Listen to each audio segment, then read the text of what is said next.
You're looking at the Cupra Tavascan. This thing is designed and developed in Barcelona because of course this is a Spanish brand, but it's actually built in China. But that's a good thing for us Australians, meaning that it will be available to buy in December of this year. This is the brand's first electric SUV, and it's loosely based off the other electric SUVs that will be coming out from the Volkswagen Group very soon. Now, if you want to know about pricing, because that's immediately the first question you probably have about this thing, it's going to be priced above the Cupra Born. So we're speculating a price between $60,000 all the way up to $80,000 because there's two models that you're going to be able to choose from. You're looking at the VZ model, which is the most sporty and most aggressive model you can buy in the Cupra Tavascan lineup. This thing makes 250 kilowatts and makes 545 newton meters at the rear motor, but it has a front motor as well, so it's all-wheel drive, and that makes an additional 134 newton meters of torque. There's also a model that will be below this one, which is called the Endurance, and that makes 210 kilowatts from a single motor at the rear,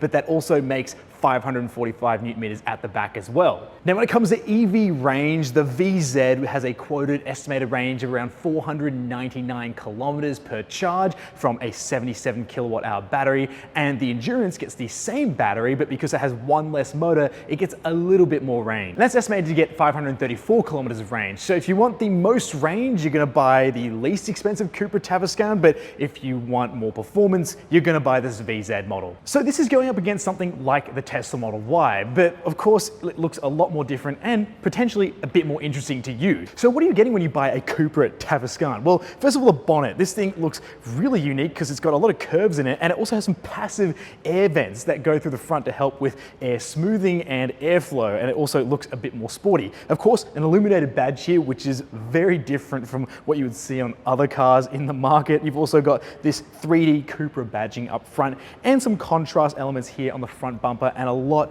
of those copper elements that you'll see around the car because that is an iconic Cupra touch there. You've also got some passive airflow around the side of the bumper, and this thing does look quite striking. We're here in the Sydney CBD in Cupra's showroom, and I'm getting distracted by the amount of people who are staring at this car when they're walking past, so it definitely gets a lot of attention. You've also got the option to get these 21-inch wheels here. These will be the largest wheels you can get, but in other markets you can get a smaller 19-inch wheel. And of course, you do have these contrasting body cladding elements around the side, which gives it a bit more visual flair again.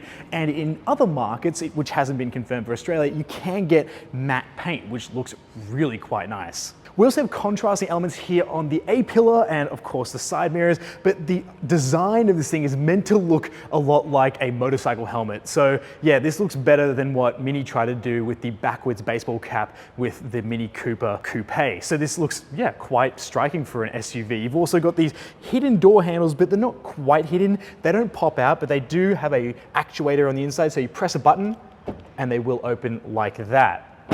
It's also got a really nice door feel as well. But I really want to talk about charging here because yes, a traditional manufacturer like Cupra can go ahead and make a really impressive vehicle. But when it comes to EVs, it's really all about the battery tech and the charging situation. So you have a manually operated door, which you push open like this, but it's spring loaded, so it will open by itself the rest of the way.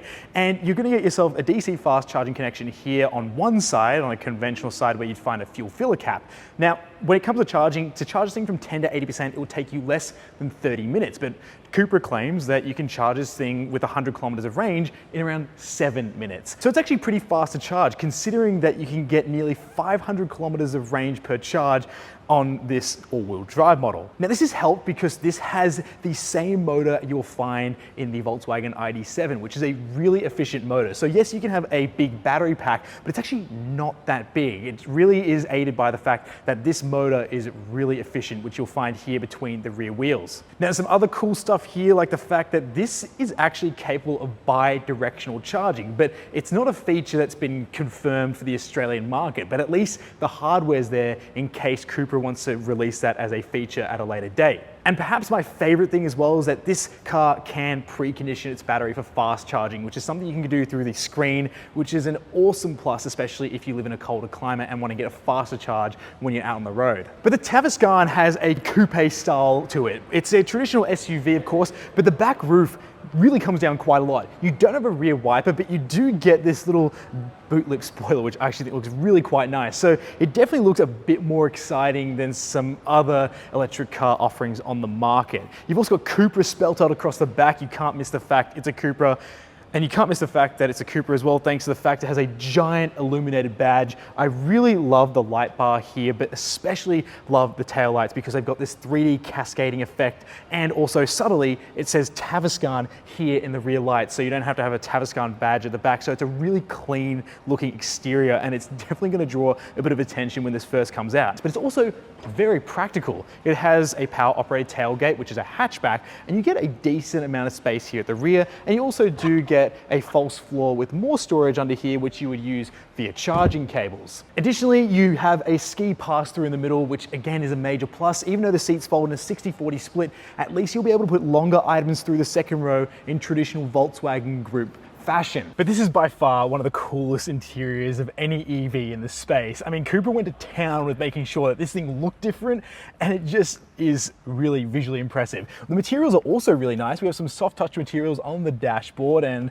everywhere around the cabin, and it's actually a really nice place to spend a lot of time. We'll find out in a little bit when this actually launches here in Australia. But of course, the main focus of attention is this spine, is what Cupra called it. It's like a bridge of some sort that just carries the hazard button, but it's just here for design. We obviously have some more copper elements running across the dashboard because that's where your air vents are, and the air vents also look really quite nice too. Additionally, your shifter is up here as a column mounted shifter, and we have a 5-inch display in front of us and a giant 15-inch screen, which you cannot miss.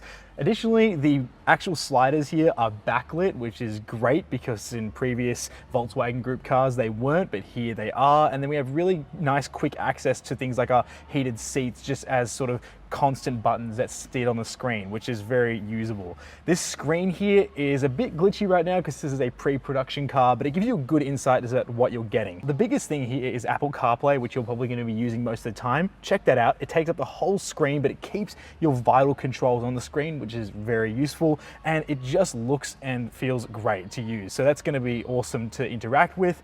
Additionally, we have some menu items here for our charging. This is something I was really interested in looking at because here you're able to go through and optimize your charging. This is where you're able to do your battery heating, which is great. And then you have some other simple menus like scheduling and also being able to set how much charge you actually want to get from your fast chargers, so you can limit it like you can in most other electric cars. There's heaps of storage up here. We have plenty of storage for some cup holders here, but they're not massive. But then we have this huge center cubby here, which just keeps on going further and further down. The key actually is worth bringing up because it's just a regular sort of Volkswagen Group key. This is nothing special like you'll find, and you'll find this in pretty much every other Cupra. We have a wireless charging pad underneath here, and this is a Cupra steering wheel we've seen in other Cupra vehicles, but it has a drive mode button here and a Cupra button to jump you into the most sporty setting in this car. But something that is going to be really exciting to test out is the Sennheiser speaker system. This is a new partnership with the group, and we all know that Sennheiser makes excellent speaker systems, and I've heard good things about this speaker system overseas, but I can't really test it here because it's a pre-production car. But when we actually get into this car to review it, it'll be really awesome to see what that sounds like inside this car, because of course this car makes no sound, so it's good to partner up with a sound system that will hopefully produce a really good quality sound when you're not listening to an engine or a motor. And a big plus are these seats. They're a two-piece bucket seat design. They hug you in really nicely and they look great, and they have more bronze elements in them, and they have a suede material in the middle to keep your butt gripped in place, and they have a leather material on the outside because this interior is meant to be free of any animal product, which is a major plus for people who are buying electric cars and care about that. So at least you can buy a Cupra Tavascan with that peace of mind. Now, if you're looking to buy a Cupra Tavascan, you're obviously worried about the back seat space. I'm happy to report that I'm very comfortable back here as a 5'11" adult. I've got actually decent amounts of feet room underneath the seats in front of me because somehow Cupra has managed to give you feet room in a electric SUV, where a lot of them don't give you that because the battery pack pushes up into your feet room. But here I'm able to be pretty comfortable because I can put my feet underneath the seat in front of me. My headroom is okay. I'm not too tall in the torso, but if you are above 6 foot, that's when you'll start to feel that sloping roofline get into your headspace. And I can't really recline the seats that much, so it's not as comfortable as it could be, but it is still a relatively spacious back seat. It's also very visually interesting here too. We have copper elements here on the doors and in front of the seats that have this one-piece design to them, and we obviously have these cutouts here in the actual passenger seats in this suede material that runs through the middle, and you can see some copper accents there as well. And in a bit of a Rolls-Royce move, we have these lights that shine through the door in the form of these little cutouts that sort of bring through the ambient lighting in your door. But then we do have some more harsh materials here on the top of the doors, but at least most of the things you're touching feel very nice and plush. We have a armrest here in the middle, and of course our ski pass-through, which can bring long items through to the second row. And then we do have some climate controls here in the back. We have rear heated seats for the outer 2 seats, and we can control our temperatures as well, and 2 USB-C ports. And the middle seat, because we have a flat load floor in the back, is actually not too bad, and it's not too much of a mound either. So if you have to put someone in the middle seat, it's not a bad option. So if you want a midsize SUV that looks better than a Tesla Model Y and has a more interesting interior than a BYD, then you're looking at a pretty interesting option. The only things I have to really confirm is how much this thing will actually cost when it lands here in Australia and what the real world range will be like. And of course, because this is a Cupra, how will it drive? So there's all questions we have to ask. And if you want to see me drive this thing or you want to know anything more about it, make sure you drop a comment down below. Thank you so much for watching. My name's Cameron. This is Product Review Cars. I'll see you in the next one.